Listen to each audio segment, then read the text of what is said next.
Bonsoir à tous, bienvenue sur cette conférence de presse Ares 29. L'équipe d'Ares Fighting Championship et moi-même sommes ravis de vous retrouver pour cette édition. Tout d'abord, avant de commencer, je tenais à vous remercier pour votre présence et votre participation. Donc ce soir, en termes d'entrée, nous serons sur 5000 places vendues. Et malheureusement, il n'y aura pas de bonus ce soir. Voilà, donc nous allons commencer cette conférence de presse avec Moustapha Diakhaté. Si tu veux bien nous rejoindre, s'il te plaît. Je vous remercie.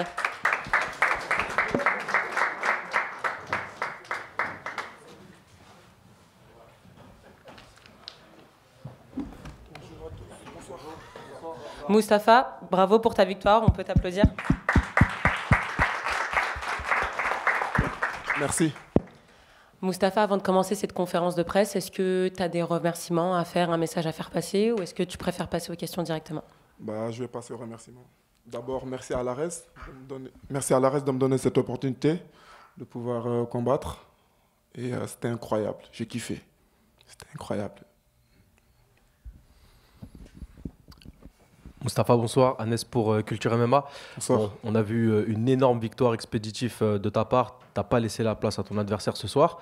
Moi, j'aimerais te parler d'un autre combat justement en light heavyweight qui a eu lieu en co-main event entre Ilan Boifia et Paulin Béguet. Est-ce que ce sont l'un ou l'autre des adversaires qui pourraient t'intéresser pour la suite? Déjà, Eliane, c'est mon pote, c'est mon ami. Et avec lui, je pense pas, parce que c'est un bon gars que je connais. Mais Paulin Béguet, dans l'avenir, mais je call out Jackie Jean là. Je sais pas si vous avez vu. Il a intérêt à être prêt. Il a intérêt, je suis prêt, moi. Et j'ai montré que 40% de ce que je sais faire. Ouais. C'est ce que j'allais te dire. Mais justement, Jackie, on connaît son style. C'est un striker très très dur. On l'a vu battre notamment des gars super forts du Muay Thai comme Yacine Bouganem. Toi, tu es prêt à striker avec lui, Jackie? Je m'appelle Moustapha Diakhaté. Je ne m'appelle pas Yacine Bouganem. Parfait.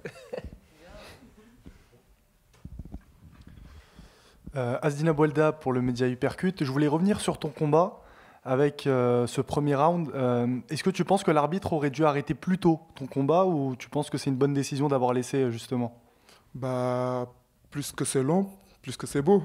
Mais il aurait dû protéger l'adversaire parce qu'il a pris trop de coups en fait. Et il a pris des sales coups. Quasiment tous mes coups ont touché. Et je pense qu'il devait arrêter quand même le combat. Mais c'est l'arbitre, c'est le maître du terrain. Il faut aller à fond. Il faut aller jusqu'au bout. Merci.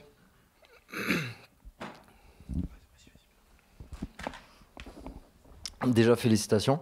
Merci. Ma question que j'avais envie de te poser, c'est premièrement, est-ce que tu avais une envie particulière pour ce premier combat? On t'a vu au face-à-face mettre beaucoup d'énergie, on va dire. Est-ce que c'était important pour toi de faire tes débuts dans une orga comme ça et de marquer le coup avec une grosse performance? Parce qu'on t'a vu même peut-être plus motivé que certains fighters de la carte. Est-ce que c'était le cas ou tu es toujours comme ça à chaque combat? En fait, l'ARES, c'est une organisation que j'ai toujours suivie. Et d'ailleurs, leur premier événement, ils l'ont fait dans mon pays, au Sénégal. Et je suis fier d'être sénégalais. Et donc, c'est un plaisir d'être chez ARES et de leur montrer de quoi je suis capable. Avec mon équipe, on travaille très, très dur pour être là. Et j'ai travaillé très, très, très dur pour être là. Et je travaille tous les jours dur. Lundi, je reprends mes entraînements. Et let's go pour la suite. ARES, je vais vous régaler. Justement, cette semaine, on a pas mal de combattants qui nous ont dit pas forcément être intéressés par cette ceinture. J'ai l'impression que ce n'est pas ton cas. Est-ce qu'être champion de ARES, c'est quelque chose d'important pour toi dans la construction de ta carrière? Bien sûr, bien sûr. Si j'ai signé à l'ARES, il faut savoir que ce n'est pas pour choisir la facilité. J'aime pas la facilité. Je pouvais faire comme les autres combattants. Je commence ma carrière professionnelle. Je vais aller signer dans des orgas où il n'y a personne dans le roster. Ils tapent des Brésiliens. Moi, je sais que dans cette catégorie, moins 93 kilos, il y a des challenges. C'est pour ça que j'ai signé chez ARES, pour défier cette challenge. Et je suis capable. Je vous ai montré que un peu de ce que je sais faire aujourd'hui. Vous verrez la suite. C'était ma dernière question. Justement, tu nous as dit que tu nous as que montré 40%. Qu'est-ce qu'on n'a pas vu ce soir? Beaucoup de choses. Beaucoup de choses et vous verrez ça au prochain. Merci beaucoup. Moussa MMA Addict, déjà, félicitations pour ta victoire. Merci. Tu viens de Belgique, on sent un vent nouveau dans le MMA qui vient de Belgique. Est-ce que tu as un avis particulier sur ce qui se passe en Belgique au niveau du MMA? Écoute, nouveau, non. C'est que vous, les médias, vous parlez de ce qui vous intéresse. J'ai brillé, j'ai mis 2 méchants KO à mes 2 premiers combats. Mais personne ne voulait en parler. Il fallait que j'éteigne quelqu'un sur votre territoire pour que vous compreniez. Maintenant, vous avez compris? Je pense que le message est passé. Par la suite, tu traînes avec beaucoup de fighters de Belgique, du coup. On t'a vu aussi beaucoup avec Losen Keita, Abirora, etc. Est-ce que tu peux nous parler de la cohésion que vous avez dans ce MMA belge? Et surtout, qu'est-ce que vous amenez en France? En fait, moi, je suis dans la salle de chez Valon Team. Il y a Oki Balodji qui est à l'UFC. C'est le numéro 1 de la Belgique, il faut le savoir. C'est le numéro 1 de la Belgique, il faut le mettre en avant. C'est le seul Belge qui est à l'UFC. Le reste, on a une bonne relation, hein. On a des bonnes relations. Et Boris, on s'entraîne ensemble. Patrick, on se voit, on a des bonnes relations. Mais la Belgique, on est tellement un petit pays qu'on est obligé de se regrouper, se mobiliser pour s'entraider, surtout dans notre caté où il n'y a personne. Mais mettez l'accent sur Oki Balodji, c'est le seul Belge à l'UFC. Mettez du respect sur son nom et parlez-en plus. Merci. Merci à toi. Je vais revenir sur la déclaration. Pierre, il est de Nonsense, il en a déjà parlé, mais je vais quand même revenir dessus. On a pas mal de fighters pendant la conférence de presse précédente qui ont parlé de la valeur de la ceinture d'Ares. Est-ce que toi, tu as un message à passer aux investisseurs de trail ou même aux dirigeants de l'organisation Ares par rapport à cette ceinture, justement? Cette ceinture, ça va m'appartenir. C'est le but. Vous me verrez un jour ici, la ceinture à côté, c'est tout. Il faut juste me laisser du temps, faire mon chemin tout doucement. Okay. Je te remercie. Point d'honneur sur le 3 pièces que tu portes aussi. T'aimes bien? Ça vient du Sénégal, ça. Mustapha, Rehanes pour Culture MMA. Tout simplement, c'est la première fois qu'on te voit justement sur Ares. Qu'est-ce que tu as pensé de la Fight Week, de l'organisation? Et surtout, après ce KO-là, on est obligé de demander quand est-ce que tu aimerais revenir et quand est-ce qu'on te reverra? Quand vous voulez, Ares. C'est incroyable. J'adore. J'ai été bien accueilli, c'était magnifique. J'ai jamais eu ça, moi. Tu vois. Et aujourd'hui, l'ARES m'a donné toutes les possibilités pour réussir. On était dans de bonnes conditions. Et machallah, comme on dit. Pas de bobo, du coup, prêt à revenir? Je me sens très très bien. Mois de mai, let's go. Jacques et Jeanne. Est-ce qu'on a une dernière question pour Mustapha? Non, bah écoute, Mustapha. Félicitations. Merci à tous.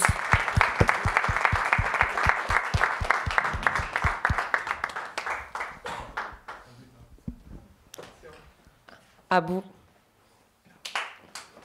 Bravo Abou, bravo.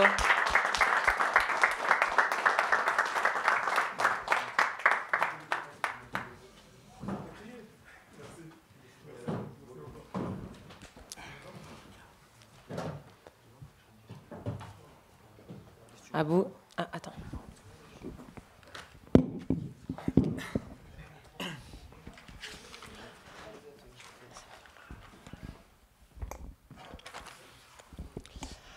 Abou, quel KO incroyable. Je pense qu'on peut encore te féliciter. Bravo. Abou, avant de commencer, est-ce que tu veux passer un mot de remerciement ou est-ce que tu aimerais faire quelques déclarations ou passer aux questions?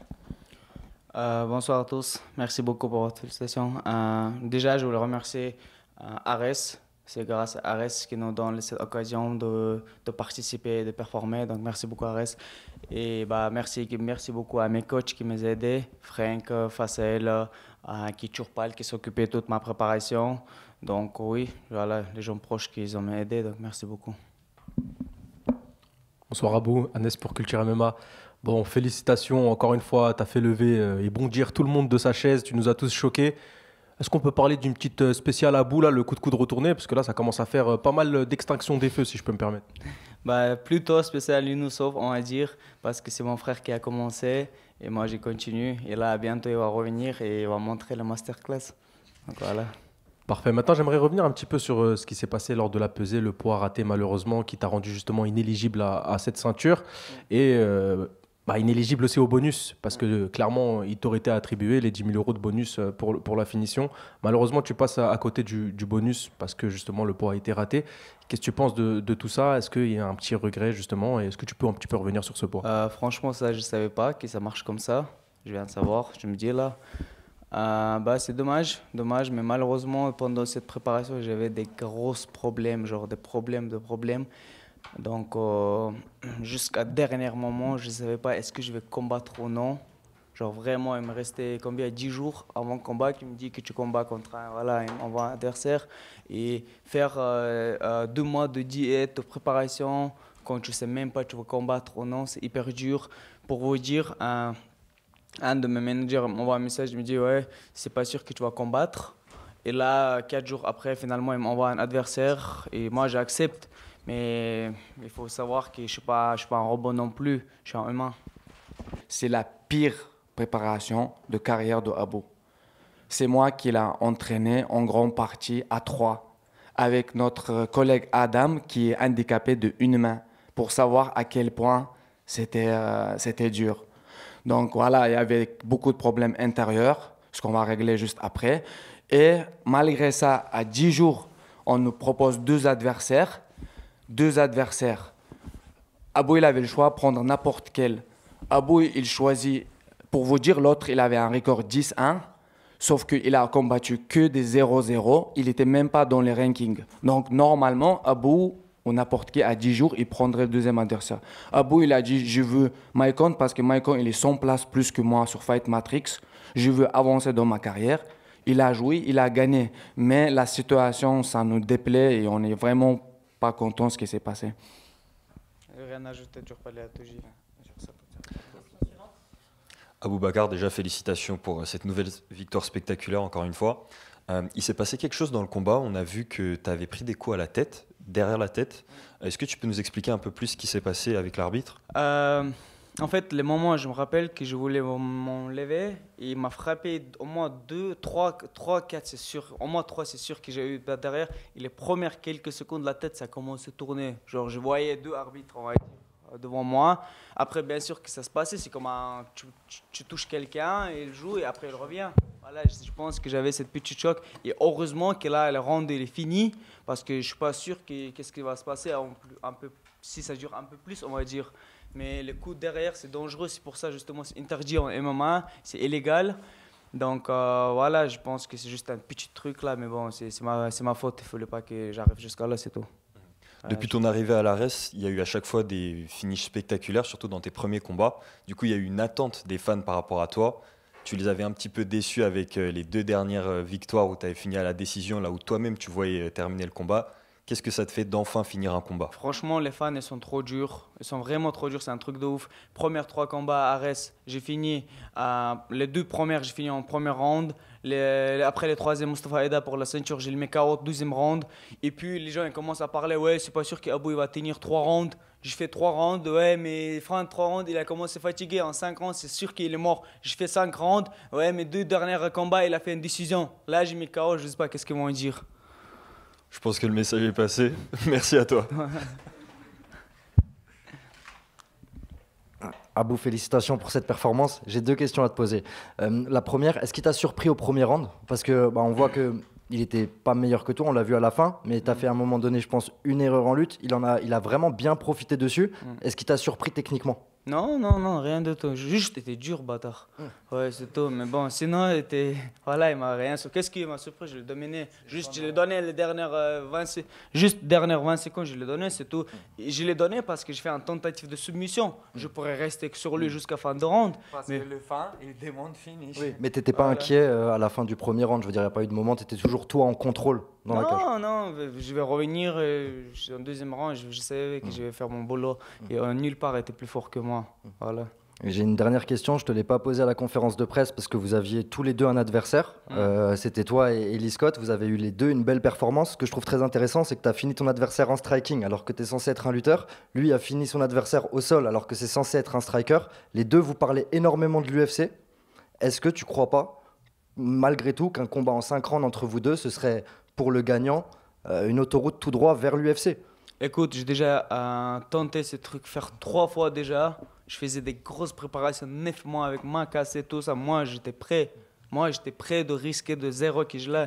Moi aussi, je ne veux pas perdre les 0. Personne ne veut perdre cette 0. Lui ici, je comprends, mais au moins, moi, je voulais faire combat vraiment contre lui. J'ai peur de personne.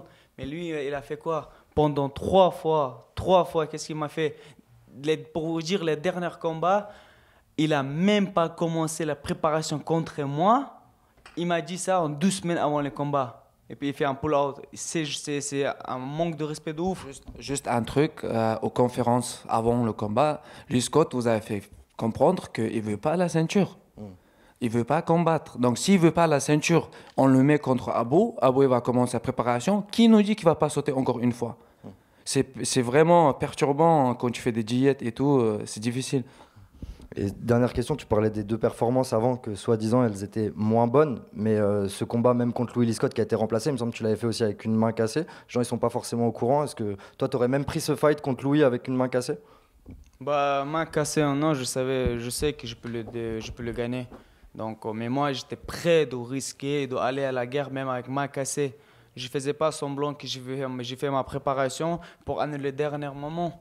Donc voilà, ces questions, il faut poser à lui. Mais comme Turpal l'a dit, il nous a fait comprendre comme quoi qu'il ne veut pas combat pour la ceinture. Et je comprends très bien. Après ce qui va se passer, qu'est-ce qu'il a fait aujourd'hui? Benate est en train de le démonter toute la ronde là. Il a fait une submission et c'est fini. Est-ce que vous avez eu la même chose avec moi? C'était le premier round, j'ai pris peut-être 7-10, si ce n'est pas encore moins. Merci à vous. Ah, non, rien. Tête pour dans la cage. Je voulais revenir sur le coup de coude que tu as mis, le coup de coude retourné. C'est la deuxième fois que tu le mets. Est-ce que c'était prémédité? Est-ce que tu t'es re-entraîné avant? Ou est-ce que tu as intégré ça à ton jeu et c'était naturel pendant le combat?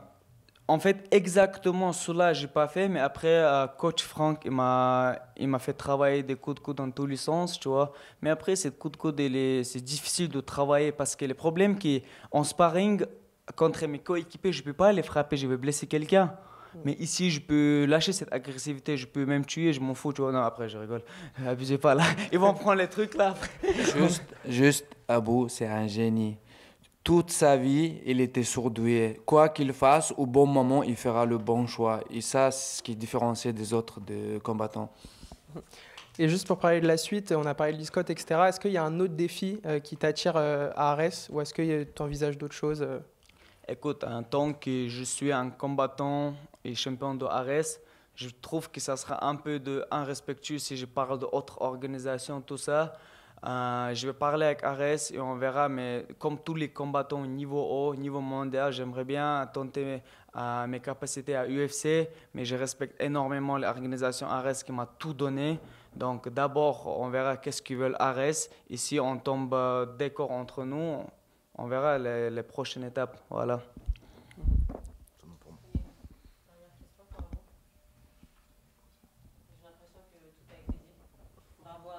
Merci beaucoup. Merci beaucoup.